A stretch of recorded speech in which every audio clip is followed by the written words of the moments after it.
Honey, runny and thick, is elemental, basic to all Arcadian sweets.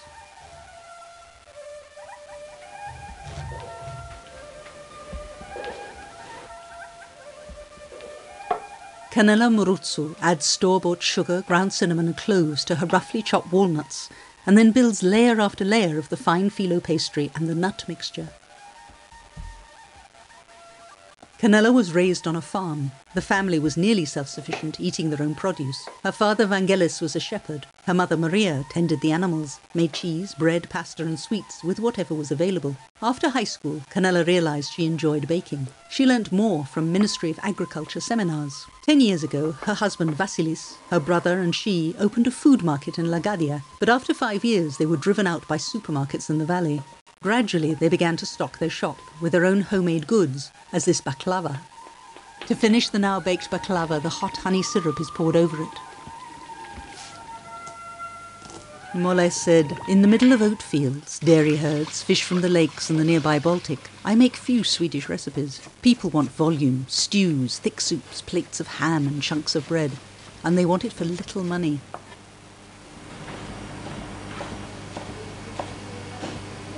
Tourists know pasta and tacos. They don't remember our traditions. Finishing the marinade, he thought about the remaining regional ingredients.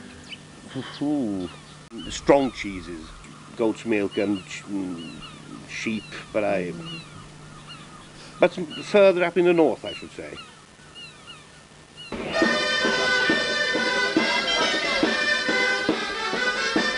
Now early in the morning, the Logroño revellers see the approach of the Dulcinares. This band announces what everyone has been anxiously waiting, the running of the bulls, in celebration of the harvest.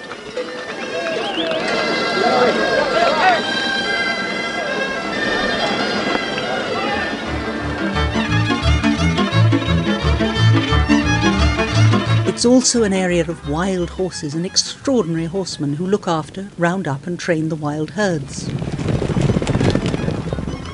While the shepherds follow their animals on foot as much as 30 kilometres a day because climate change is reducing grass growth, the cowboys use their advantage of speed to chase the wild horses.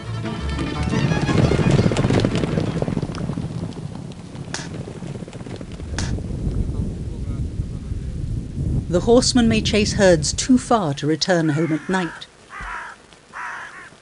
For this reason, over the centuries, they've built enclosures which protect them from the relentless wind, allowing them to cook their goulash.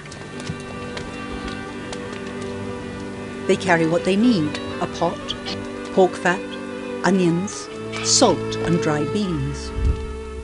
Alan sails to another beach and comes across his friend, Francis, and his father Jim, experienced fishermen.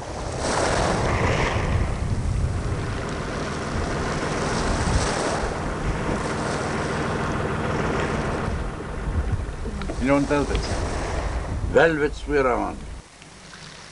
We've something to do all year round. Then in springtime, from we say from January to April, you'd be repairing pots as well as picking periwinkles. And occasionally maybe cut seaweed. Times years you're busier than others, but generally there's always something to do on the show, isn't that right? Yeah. Their comradeship is beyond monetary value. They know how to pass on knowledge or to sit together, silently watching the sea.